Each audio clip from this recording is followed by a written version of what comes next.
This video was brought to you by Too Long. That's the official TLDR newspaper we've made and which is available to order right now.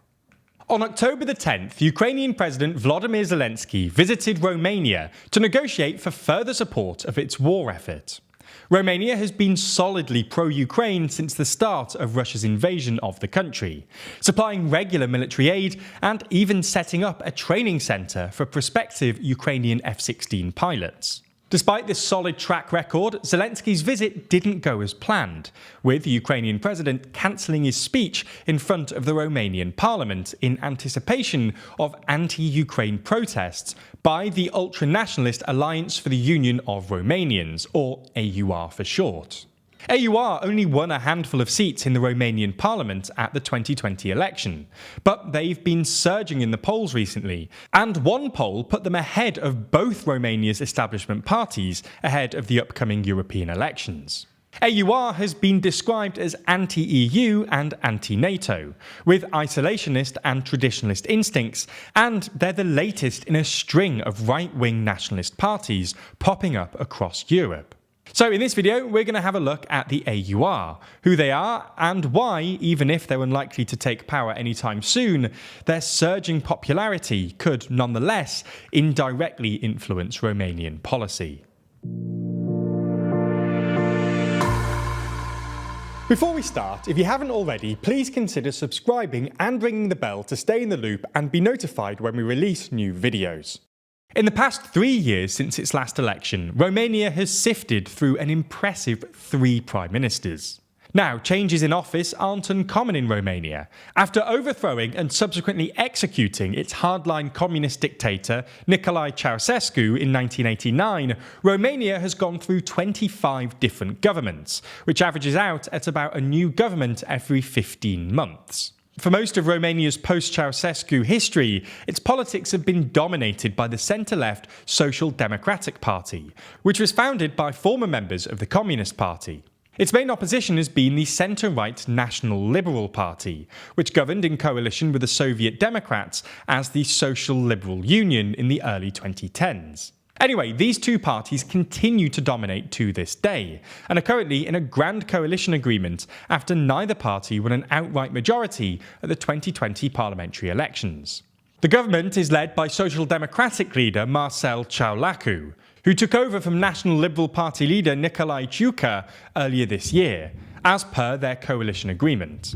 Now, it should also be noted that Romania is actually a semi-presidential republic, and President Klaus Iohannis, a former member of the National Liberal Party, played a key role in negotiating this grand coalition, which he hoped would provide political stability. Unfortunately for the coalition, that's not how things have panned out. Like many developing countries, the Romanian economy has had a torrid few years, with the pandemic and the war-related disruption to European energy supplies, which the government has struggled to get a handle on. On top of that, the Social Democrats have been involved in a number of major corruption scandals, but the president has effectively allowed them to govern the country regardless. Unsurprisingly, this situation has provided the perfect opportunity for protest parties to rally disenchanted voters. Enter AUR, a far-right party founded and led by 37-year-old political activist George Simion.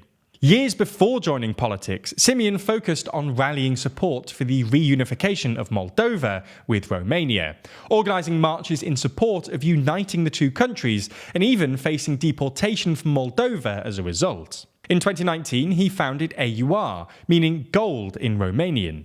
The party gained traction ahead of the 2020 election, where it won 9% of the vote, seemingly out of nowhere. The party pushed its irredentist message and also campaigned on its strong stance against gay marriage and COVID restrictions. It has strong ties to the Romanian Orthodox Church and even gained large support from the Romanian diaspora living abroad.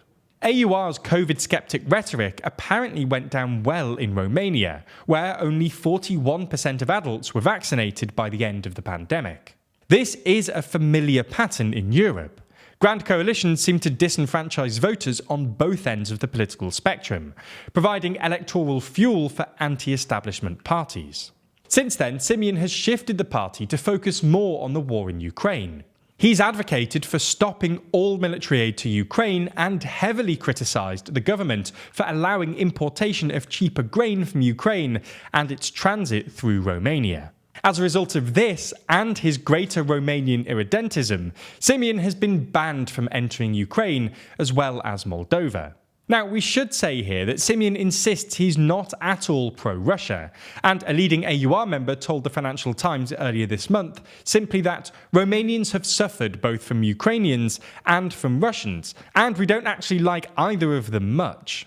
Nonetheless, reducing support for Ukraine would clearly be to Russia's advantage, if even indirectly, not least because Romania plays a vital role as a transit state for aid to Ukraine. To improve its mainstream appeal, the party has also moderated its rhetoric. For example, AUR used to attack Romania's Hungarian majority, but has recently dropped its anti-Hungarian talking points and instead points to Viktor Orban as a regional role model. To dispel accusations of anti-Semitism, Simeon met with Israel's ambassador to Romania to acknowledge Romania's role in the Holocaust and express support for Israeli settlements in Palestine. Simeon has even U-turned on his anti-vax stances, saying that he had had his children vaccinated against COVID, which provoked one of his members to leave AUR and form a new nationalist outfit, SOS, which hovers in the polls at just around the 5% needed to enter parliament. So what does all this mean for Romania's political future? First of all, despite AUR's rising support, Prime Minister Ciolacu has said he will continue supplying multidimensional aid to Ukraine, regardless of the political costs and the general war fatigue felt within the EU as a whole. It's also worth noting that, while Romania did cancel Zelensky's speech, after his visit, the Romanian government still announced a strategic partnership between Romania and Ukraine. Similarly, while support for AUR is obviously increasing, the party is a long way from unseating the governing coalition or being able to directly affect policy. In the upcoming presidential elections scheduled for November this year, Simeon polls third with 19%, well behind independent candidate Mircea Geoana, who currently serves as Deputy Secretary General of NATO and is in the lead with 27%. However, while AUR might still be a long way from government, if their popularity grows, they still might be able to indirectly influence Romanian policy. More mainstream political parties like the centre-right National Liberal Party might move further to the right in an attempt to regain some of their old voters who've since switched to the AUR. We saw something similar in Poland, when the rise of the far-right Confederation Party pushed the incumbent Law and Justice Party into taking a harder line on immigration and Ukrainian grain exports, which Confederation opposed on the grounds that they were undercutting Polish farmers. Their first real electoral test will come at the EU elections in June, and if they outperform expectations, we might see mainstream parties shifting towards AUR policy on certain issues. Slowing economic growth and high inflation still offer fertile ground for AUR.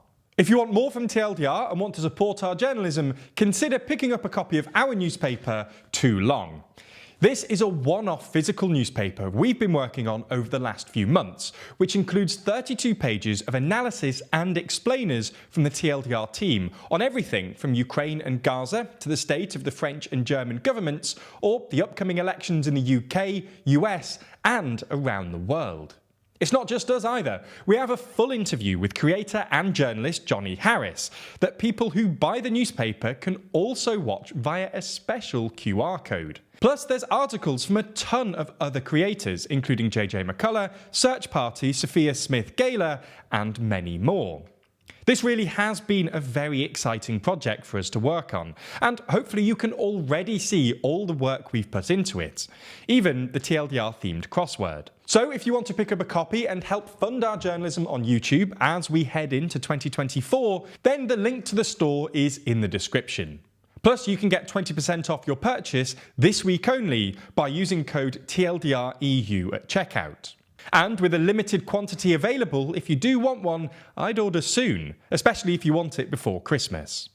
As always, thanks so much for your support, and I hope you like this silly but genuinely very good project as much as we do. Thank you.